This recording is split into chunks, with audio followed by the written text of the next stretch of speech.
चौथा अध्याय नारद जी का भगवान विष्णु को श्राप देना।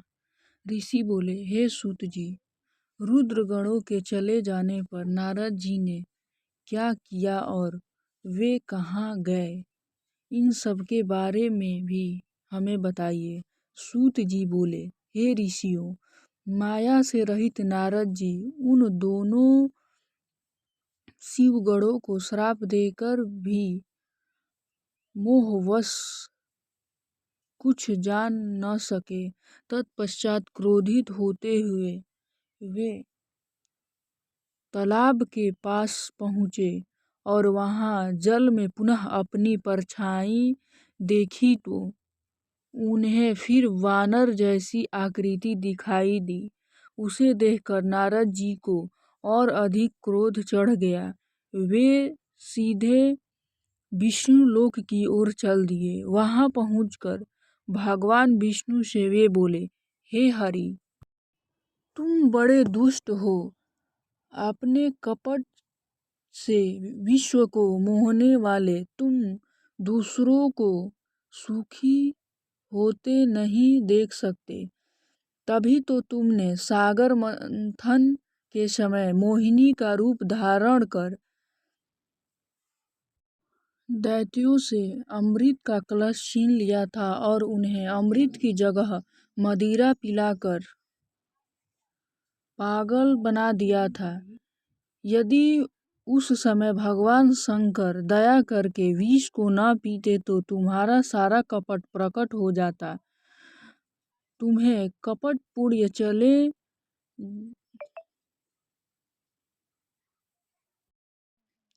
अधिक प्रिय है। भगवान महादेव जी ने ब्राह्मणों को सर्वोपरि बताया है। आज तुम्हें मैं ऐसी सीख दूंगा जिससे तुम फिर कभी नहीं कहीं भी ऐसा कार्य नहीं कर सकोगे।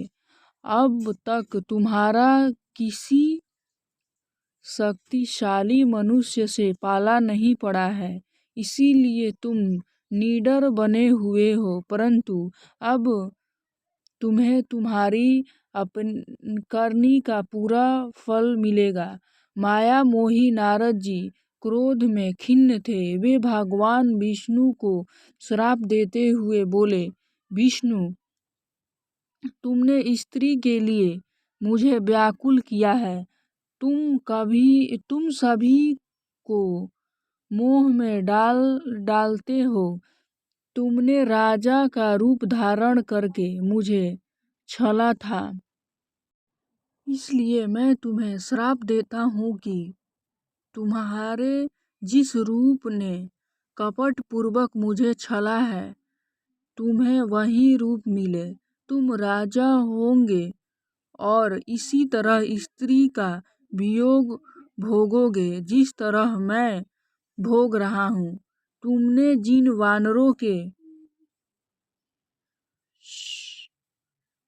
समान मेरी आकृति बना दी है, वही वानर तुम्हारी सहायता करेगा। तुम दूसरों को स्त्री वियोग का दुख देते हो, इसीलिए तुम्हें भी यही दुख भोगना पड़ेगा। तुम्हारी स्थिति अज्ञान से मोहित मनुष्य जैसी हो जाएगी। अज्ञान से मोहित नारद जी का श्राप विष्णु जी ने स्वीकार कर लिया। तत्पश्चात उन्होंने महालीला करने वाली मोहिनी माया को समाप्त कर दिया। माया के जाते ही नारद जी का खोया हुआ ज्ञान लौट आया और उनकी बुद्धि पहले की तरह हो गई।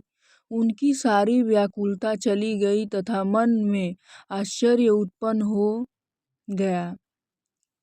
यह सब जानकर नारद जी बहुत पछताने लगे और अपने को धिक्कारते हुए भगवान विष्णु के चरणों में गिर पड़े और उनसे क्षमा मांगने लगे। नारद जी कहने लगे कि मैंने अज्ञानवश होकर और माया के कारण आपको जो श्राप दे दिया है वह झूठा हो जाए। भगवान, मेरी बुद्धि खराब हो गई थी, जो मैंने आपके लिए बुरे वचन अपनी जुबान से निकाले। मैंने बहुत बड़ा पाप किया है। हे प्रभु, मुझे कृपया कर मुझे ऐसा कोई उपाय बताइए जिससे मेरा सारा पाप नष्ट हो जाए। कृपया मुझे प्रायश्चित का तरीका बताइए। तब श्री विष्णु ने उन्हें उठाकर मधुर वाणी में कहा, हे महर्षि, आप दुखी न हो। आप मेरे श्रेष्ठ भक्त हैं, इसमें कोई संदेह नहीं है।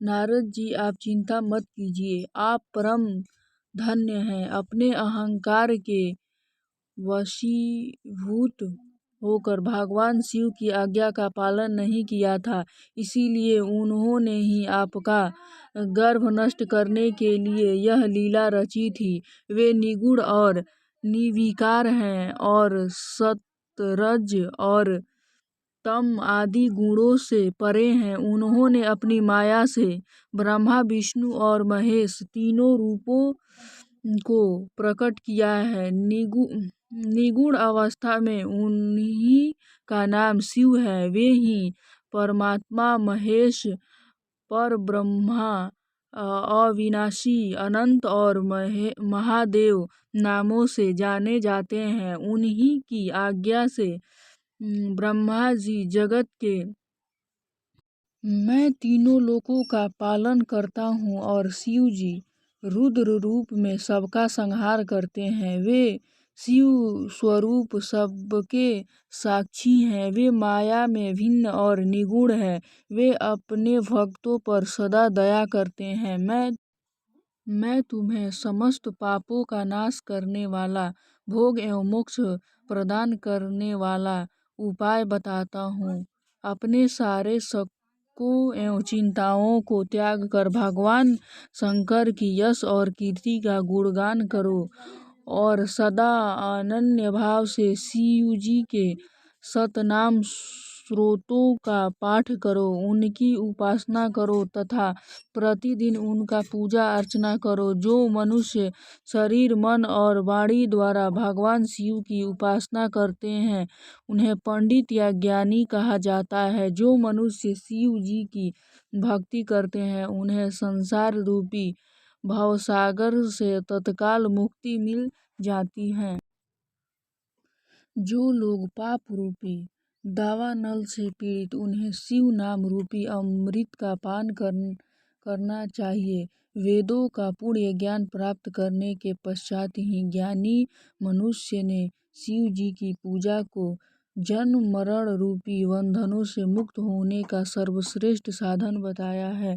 इसीलिए आज से ही रोज भगवान शिव की कथा सुनो और कहा करो तथा उनका पूजन किया करो। अपने हृदय में भगवान शिव के चरणों की स्थापना करो तथा उनके तीर्थों में निवास करते हुए उनकी स्तुति का गुणगान करो। इसके बाद नारद जी, तुम मेरी आज्ञा से अपने मनोरथ की सिद्धि के लिए ब्रह्मलोक जाना। वहाँ अपने पिता ब्रह्मा जी की स्तुति, उनसे शिव महिमा के बारे में पूछना। ब्रह्मा जी शिव भक्तों में श्रेष्ठ हैं। वे तुम्हें भगवान शंकर का महात्म्य और सतनाम स्रोत अवश्य सुनाएंगे। आज से तुम शिव भक्ति में लीन हो जाओ, वे अवश्य तुम्हारा कल्याण करेंगे। यह कहकर विष्णु जी अंतर्ध्यान हो गए।